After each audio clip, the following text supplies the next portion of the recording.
جب انسان دن بھر کی تکن کے بعد شام کو گھر واپس آتا ہے تو اپنے آپ کو سماج کی تمام قیود سے آزاد سمجھنے لگتا ہے۔ گھر انسان کی جسم کے لیے آرام کا باعث ہے اور نفس کے لیے سکون کا باعث ہے۔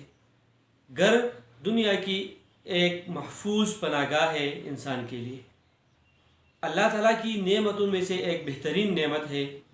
اللہ تعالیٰ اپنے احسانات کا ذکر کرتے ہوئے فرماتا ہے وَاللَّهُ جَعَلَ لَكُم مِّن بُيُوتِكُمْ سَكَنًا، اور تمہارے لیے تمہارے گھروں کو جائے سکون بنا دیا گیا ہے۔ تو گھر انسان کے لیے سکون کی ایک جگہ ہے۔ نبی صلی اللہ علیہ وسلم کشادہ گھر کو پسند فرماتے تھے، اور دنیاوی سعادت کی جو 4 چیزیں محمد صلی اللہ علیہ وسلم نے ہمیں بتائی ہے ان میں ایک گھر ہے۔ آپ صلی اللہ علیہ وسلم کا ارشاد ہے اربع من السعادت المرأة الصالحة والمسکن الواسع والجار الصالح والمرکب ہنیء۔ محمد صلی اللہ علیہ وسلم نے دنیاوی سعادت کی 4 چیزیں بتائی ہیں۔ نمبر 1 نیک بیوی، نمبر 2 کشادہ مکان یا کشادہ گھر، نمبر 3 اچھا پڑوسی، نمبر 4 عمدہ سواری۔ یعنی جو دنیاوی سعادت کی 4 چیزیں ہیں اس میں محمد صلی اللہ علیہ وسلم نے گھر کو بھی درجہ دیا ہے۔ آپ صلی اللہ علیہ وسلم اکثر یہ دعا پڑھتے تھے اللہم اغفر لی ذنبی ووسع لی فی داری وبارک لی فی رزقی۔ حضور صلی اللہ علیہ وسلم نے گناہوں کی بخشش کے لیے دعا مانگی، کشادہ اور وسیع گھر کے لیے دعا مانگی، رزق میں برکت کے لیے دعا مانگی۔ کسی نے پوچھا یا رسول اللہ اس دعا میں ایسا کیا ہے کہ آپ اس دعا کو بار بار مانگتے ہیں؟ تو محمد صلی اللہ علیہ وسلم نے فرمایا وَهَلْ تَرَكْنَا مِنْ شَيْءٍ، کیا اس دعا نے کسی چیز کو چھوڑا بھی ہے؟ یہ ایک ایسی جامع دعا ہے جس میں ایک تو گناہوں سے بخشش کے لیے دعا مانگی گئی ہے، اور وسیع کشادہ گھر کے لیے دعا مانگی گئی ہے، اور رزق میں برکت کے لیے دعا مانگی گئی ہے۔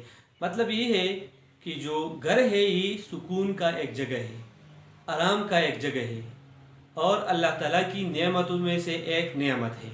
ہمیں اپنے گھروں کی قدر کرنی چاہیے، اپنے گھروں کو صاف ستھرا رکھنا چاہیے، اس کی نظافت کا خیال رکھنا چاہیے۔ آپ صلی اللہ علیہ وسلم کا ارشاد ہے ان اللہ طیب یحب الطیب، نظیف یحب النظافہ، کریم یحب الکرم، جواد یحب الجود، فنظفوا افنیتکم ولا تشبہوا بالیہود۔ رسول اللہ صلی اللہ علیہ وسلم نے یہ فرمایا ہے کہ اللہ تعالیٰ پاک ہے، پاکی کو پسند کرتا ہے، نظیف ہے، نظافت کو پسند کرتا ہے، کریم ہے، کرم کو پسند کرتا ہے، فیاض ہے، فیاضی کو پسند کرتا ہے۔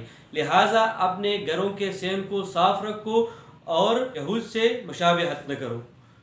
تو ہمیں اپنے گھروں کو صاف رکھنا چاہیے، اپنے گھروں کی صحن کو صاف رکھنا چاہیے، کیونکہ اسلام ایک ایسا دین ہے جو ہمیں نظافت کا درس دیتا ہے، گھروں کے خیال کرنے کا درس دیتا ہے۔ ہمیں اپنے گھروں کو سجانا چاہیے، اللہ تعالیٰ کی اس نعمت کی اس طرح کی قدر کرنی چاہیے کہ اپنے استطاعت کے مطابق اور جائز حدود کے اندر اس کی سجاوٹ کرنی چاہیے، اس کی رنگ روغن کرنی چاہیے، اس پر نقش و نگار جائز حد تک نقش و نگار بھی کرنی چاہیے۔ جو لوگ قناعت کی غلط تشریح کرتے ہیں ان کے خیال میں یہ گھروں کا سجانا، گھروں کا رنگ روغن اور گھروں پر نقش و نگار جو ہے یہ ان کے خیال میں اسراف ہے، لیکن ایسا نہیں ہے۔ اسلام میں ہر چیز کی حدود مقرر ہے، ان حدود کے اندر ہمیں اپنے گھروں کو سجانا چاہیے، ان پر نقش و نگار کرنا چاہیے۔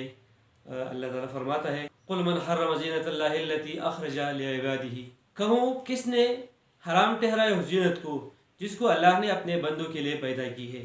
تو ہمیں اللہ تعالیٰ کی اس نعمت کی قدر کرنی چاہیے، اس کو صاف ستھرا رکھنا چاہیے، اللہ تعالیٰ سے کشادہ گھروں کو مانگنے کی دعا کرنی چاہیے۔ اللہ تعالیٰ ہمیں اپنی گھروں کی حفاظت اور صاف ستھرا رکھنے کی توفیق عطا فرمائے۔ جزاک اللہ۔